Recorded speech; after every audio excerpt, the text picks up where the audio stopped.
సంవత్సరాల తరబడి ఎన్ని మందులు వాడినా మీ మోకాల నొప్పులు తగ్గట్లేదా? ప్రాణ పెయిన్ క్లినిక్ లో అత్యాధునిక చికిత్స. నమస్తే రమ్మగారు. నమస్తే జయ.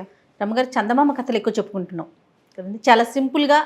కానీ చందమామలో మోరల్ ఉంటుందండి కదా, పిల్లలకి బాగా కనెక్ట్ అవుతుంది, మనకి కూడా ఒక మంచి నీతి ఉంటుంది అందులో. నీతి ఉంటుంది, సరదా కథలు ఉంటాయి. అవును, చాలా ఉన్నాయి కదా. అవును. తోడేలు రూపం కథ చెప్తాం. తోడేలు రూపం. పూర్వము ఒక పెద్ద సామ్రాజ్యానికి చాలామంది సామంతులు ఉండేవాళ్ళట.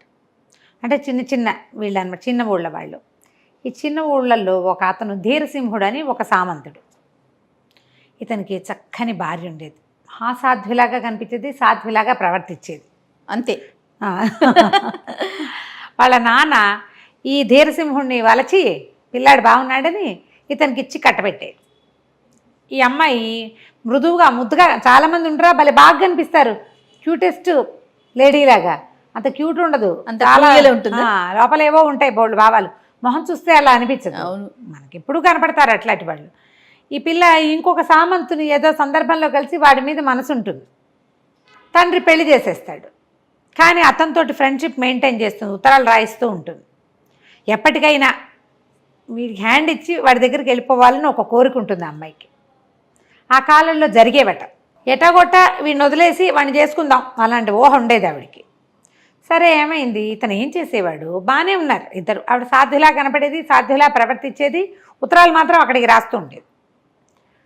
ఇతను వారంలో ఒక 3 రోజులు ఎక్కడికో వెళ్తూ ఉండేవాడు. సోమమంగళ బుధ ఉండేవాడు, గురువారం బయలుదేరి వెళ్ళిపోయేవాడు. గురు శుక్ర శని 3 రోజులు ఇంటికి వచ్చేవాడు కాదు అతను. ఆదివారం పొద్దునే వచ్చేవాడు. మళ్ళీ ఆది సోమమంగళ బుధ ఉండేవాడు, గురువారం తెల్లారేసరికి స్టార్ట్. అయితే ఈ భార్యకి వీడు ఏదో ఒక 3 రోజులు కాకుండా ఈ పర్టికులర్ 3 రోజులే ఎందుకు వెళ్తున్నాడు, అది ప్రతివారము ఎప్పుడు వెళ్ళేవాడు. వాడు పెళ్ళైన దగ్గర నుంచి చూస్తూనే ఉండేది.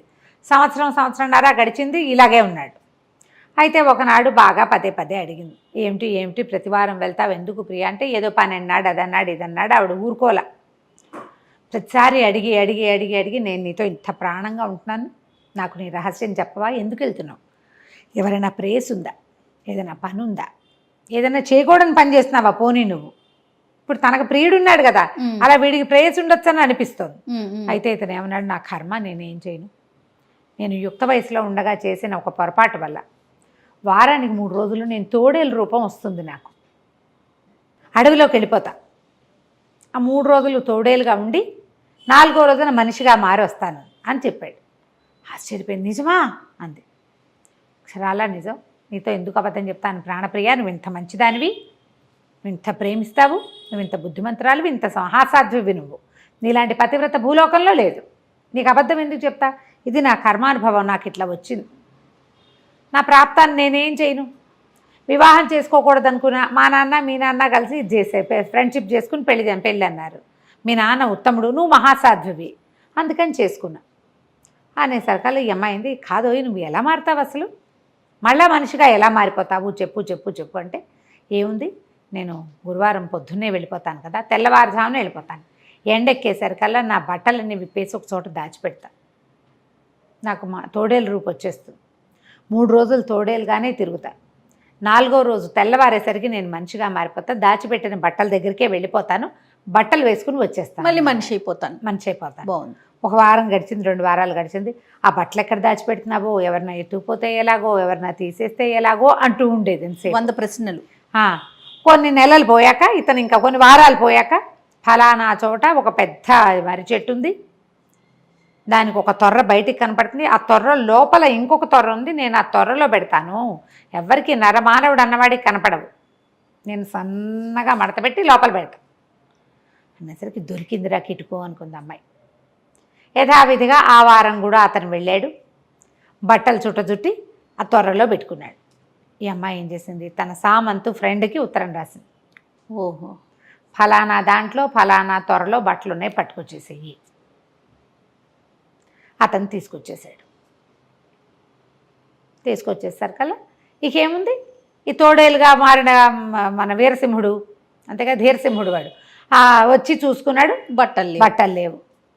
భార్య మోసం చేసింది అనేది తెలిసిపోయింది. ఎందుకంటే తను ఎవ్వరికీ చెప్పల, ఒక్క భార్యకి తప్ప ఆమె చేసి ఉండాలి. అది నరమానవుడికి కనపడని గొంది ఆ లోపల ఉంటుందన్నమాట. తొర్రుండి దానికి లోపల ఇటువైపు పనిమాల ఎవరు చేయబెడతారు అందులోకి? అంతే కదా. పైగా మనుషులు ఎవరు వస్తారో తొర్రల జోలికి? జంతువులు వస్తాయి. పోనీ అవి లాగే అనుకో, ఏ జంతువో ఏ పందికొక్కో ఎలకో లాగిందనుకో, చింపి ముక్కలు చేస్తుంది కదా. అది నిశ్శబ్దంగా చుట్ట ఎట్లా పట్టుకెళ్ళిపోతుంది? అర్థమైపోయింది. ఇంకా అతను ఏమీ చేయలేక అడవిలోనే ఉండిపోయాడు. ఈవిడ ఒక 3-4 వారాలు చూస్తుంది. నా భర్త వేటకెళ్ళి తిరిగి రాలేదు అని చక్రవర్తికి అర్జీ పెట్టుకుంది. నెల గడిచిపోయింది, 2 నెలలు గడిచినాయి. 2 నెలలు గడిచిన తర్వాత నేను వివాహం చేసుకోవడానికి అనుమతి ఇవ్వవలసిందే అని మళ్ళీ రాసింది ఉత్తరం. 3 నెలలు గడిస్తే పెళ్లి చేసుకోవచ్చు. ఆ 2వ సామంతుకి ఉత్తరం రాసింది, నేను పెళ్ళికి రెడీగా ఉన్నాను, నా రాజ్యం కూడా నీదే. ఇతని ఒక చిన్న సామ్రాజ్యం ఉందిగా, చిన్న ఊరు. ఆ ఊరు కూడా అతనికి కట్టబెట్టి అతన్ని పెళ్లి చేసేసుకుంది. ఇద్దరు కలిసి ఉండేవాళ్ళు. కొంతకాలం గడిచిపోయింది, ఇట్లా సంవత్సరాలు కొంతకాలం గడిచాక ఒకనాడు రాజుగారు అడవిలోకి వేటకెళ్ళాడు. పెద్ద రాజుగారు వెళ్తే వేట కుక్కల్ని తీసుకెళ్తే ఈ కుక్కల వాటిని చూసినప్పుడు ఈ తోడేలు గుర్తుపెట్టింది. అవి రోడ్డు మారడి తిరిగేవి కాదు, రాజుగారి కుక్క. వాటికి తెలుసు కదా, ఈ ధీరసింహుడికి రాజు అంటే చాలా ఇష్టం. ఓకే. రాజు దగ్గరికి బాగా వెళ్ళేవాడు. అతను చిన్నతనంలోనే సైన్యంలో చేరాడు, రాజుగారి దగ్గర చేరాడు. సామంతుగా తండ్రి తర్వాత తనంతట తను గుర్తింపు తెచ్చుకున్నాడు. రాజు అంటే చాలా ప్రీతి, కాస్త దగ్గరగా సమవయస్కులు వాళ్ళు. సరే, ఆ కంచి కుక్కలు పడ్డాయి తోడేలు వెనకాల. తోడేలు ముప్పు తిప్పలు పెట్టేసింది. ఒట్టి తోడేలుకి తెలియవు కిటుకులు, వీడు మనిషి తోడేలు కదా, వీడికి కిటుకులు బాగా తెలిసినాయి. అయితే ఈయనేం చేశాడు, వీళ్ళంతా మొత్తం వెళ్ళింది, సైన్యం అంతా వెళ్ళింది కదా, వేటగాళ్ళు వాళ్ళు వీళ్ళు అందరూ కలిసి తోడేలుని కార్నర్ చేశారు, కొట్టేయబోతే పరిగెత్తుకుంటూ వచ్చి ఆ తోడేలు రాజుగారి గుర్రం దగ్గర కూలబడిపోయి ఒక కాలు ఎత్తి ఆ రికాబు మీద వేసింది. ఆయన కాలు ఇట్లా గుర్రం మీద కూర్చుంటాడుగా, కాళ్ళు పెట్టుకుంటారు కింద, రికాబ్ అంటారు. గుర్రం మించి జీను మించి ఒకటి వచ్చి కిందకి పాదాలు దూర్చిపెట్టుకునేందుకు దాని మీద తన కుడికాలు ఎత్తి వేసింది. అంటే శరణు కోరుతున్నాను అనే అర్థం వచ్చేలాగా. ఆయన ఆశ్చర్యపోయాడు, ఇదేంటి తోడేలు క్రూర జంతువు, తిరగబడాలి, అది ఇలా వచ్చి నా దగ్గర ఎందుకు కూర్చుంది, పైగా ఈ కుడికాలు ఎత్తి ఎందుకు నా మీద వేసింది, దీనంగా చూస్తోందని. అరే దీనికి మంచినీళ్ళు ఇవ్వండి అన్నారు. ఎవరైనా దగ్గరకు వచ్చినా అదేం మాట్లాడలే. ఒక గిన్నెతో నీళ్ళు తెచ్చిపెట్టారు, నీళ్లు తాగేసింది. ఏదైనా మలాన్ని తెచ్చి దీన్ని ఒంటికి పుయ్యండి, అన్ని ఘాట్లే, కుక్క ఘాట్లు, వాళ్ళు వీళ్ళు కొట్టేసినవి, చిన్నవి పన్నవి, కత్తులు విసిరైన ఘాట్లు, వాళ్ళంతా మలాం పూసారు. మాట్లాడకుండా కూర్చుంది. రాజుగారు ఎటు తిరిగితే అటు తిరుగుతోంది. రాజు అన్నాడు, దీన్ని మనతో పాటు తీసుకెళ్ళిపోదాం పట్టండి అని చెప్పి తన రాజ్యాన్ని తీసుకెళ్ళిపోయాడు. అది అంతఃపురంలోనే ఉండేది. రాజుగారి సభకెళ్తే పోయి సభ వాకిట్లో కూర్చునేది. ఆయన వెనకాలే తిరుగుతూ ఉండేది. పెంపుడు కుక్కలాగా బిహేవ్ చేసేది. బాగుంది. అస్సలు ఏమీ వ్యతిరేకత ఉండేది కాదు. దాన్ని కట్టేసేవాళ్ళు కాదు, కుక్కల్ని కట్టేసేవాళ్ళు. ఇది రాజుగారి భోజన వేళకి అది పోయి అక్కడ బయట కూర్చునేది. దానికినే దాన్ని పెడితే తినేసి మాట్లాడకుండా కూర్చునేది. మనుషులకేసి తలకాయ తిప్పి చూసేది కాదు. అయితే ఏమైంది, ఓ రోజు సామంతుల సభ జరిగింది. సభలోకి అంతా టంకేశారు. సామంతుల సభ అన్నారు. వచ్చి సామంతులందరూ కూర్చున్నారు. కూర్చునేసరికల్లా రాజుగారి లోపలికి వచ్చాడు. రాజుగారు జయహో జయహో అని అందరు చెప్తుంటారు కదా, వంది మాగదులు, ఫలానా రాజుగారు ఇలాంటివాడు అలాంటివాడు ప్రవేశిస్తున్నారు అనేసరికల్లా సరే రాజుగారు ప్రవేశించారు. రాజుగారి వెనకాల కూడా తోడేలు కూడా వచ్చింది వెనకాల. అది రోజు అలవాటైంది కదా. అది ఆ సామంతుల మధ్యలో నుంచి నడుచుకుంటూ వెళ్ళి సడన్గా ఒకడి మీద పడిపోయి పీకపుచ్చుకుంది. దూకేసరికల్లా హాహాకారాలు చేశారు జనాలంతా. ఆ మీద ఎవరి మీద అయితే పడిందో వాడు వెనక్కి వెళ్ళకి ఇలా పడ్డాడు. మెడ పట్టేసరికల్లా సైనికులందరూ దాన్ని కొట్టి అరిచి కేకలు పెట్టారు, కొట్టేయిపోయారు. రాజుగారు అన్నాడు, ఆ పెంపుడుగా దానికి రోజు అన్నం పెడుతున్నాడు కదా, వాడిని కేకే సరే దీన్ని వదిలిచ్చు. ఎందుకు వీడి మీద పడిందో ఆయనకు అర్థం కాల. ఇప్పటిదాకా అది ఎవరి మీద పడలా. 2-3 నెలల నుంచి మనతోటి ఉంది. ఈ పర్టికులర్ వాడి మీద ఎందుకు పడింది నాకు అర్థం కావటం లేదు. సరే మొత్తానికి మెడ విదిలిపించారు. వీళ్ళు ఏంటంటే సభల్లోకి వచ్చినప్పుడు సింపుల్ డ్రెస్ కాకుండా సైనిక దుస్తుల్లో వస్తారు. వాడి మెడ చుట్టూతో ఒక తోలు పట్టి ఉంది. ఆ పట్టి లేకపోయింటే చచ్చిపోయేవాడు. వాడు మెడ పట్టుకున్నా చచ్చిపోలా. ఆ కాస్త ఘాట్లు పడ్డాయి, కొద్ది కొద్దిగా గుచ్చుకున్నాయి.